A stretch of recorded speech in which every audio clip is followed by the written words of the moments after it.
पूछ रहा हूँ बकाया कितनी है वर्ष 19-20 की।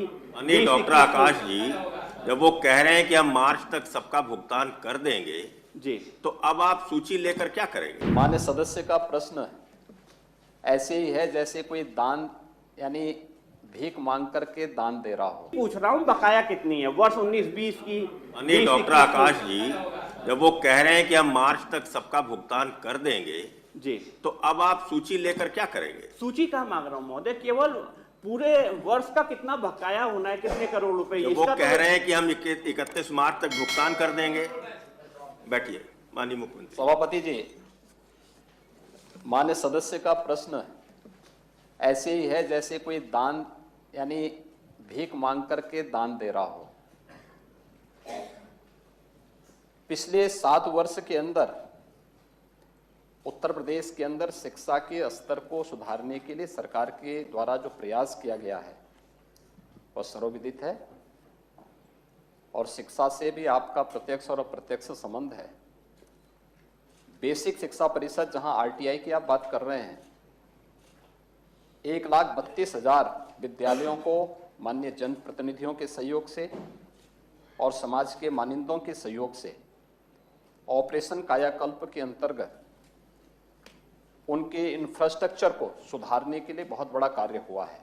आज उसी का परिणाम है कि उत्तर प्रदेश के बेसिक शिक्षा परिषद में 40 लाख से अधिक बच्चे ज़्यादा इस समय प्रवेश कर रहे हैं और वहाँ पर हर बच्चे को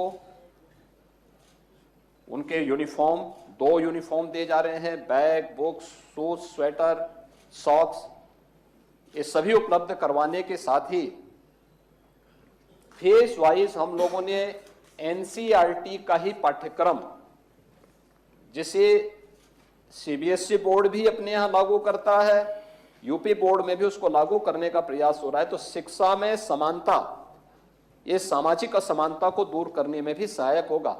तो जब बेसिक शिक्षा परिषद उस प्रकार की सुविधा उपलब्ध करवा रहा है तो कोई आवश्यक नहीं कि हम पब्लिक और कॉन्वेंट स्कूल में ही बच्चों को भेजें, बल्कि बेसिक शिक्षा परिषद में आप भेजिए। फ्री में सारी सुविधा सरकार उनको उपलब्ध करवाने का कार्य कर रही है।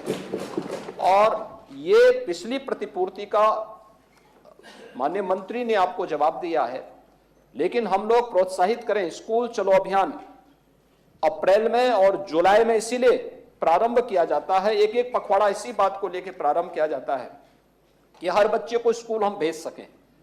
आरटीआई का भी उद्देश्य यही है कि कोई भी स्कूली शिक्षा से वंचित न रहने पाए और उसी उद्देश्य की पूर्ति के लिए सरकार के द्वारा यह प्रयास प्रारंभ किया गया है। 40 लाख बच्चों की वृद्धि ये दिखाता है कि सरकार के द्वारा किए गए प्रयास का परिणाम सामने आ रहा है और आरटीआई का उद्देश्य पूरा हो रहा है।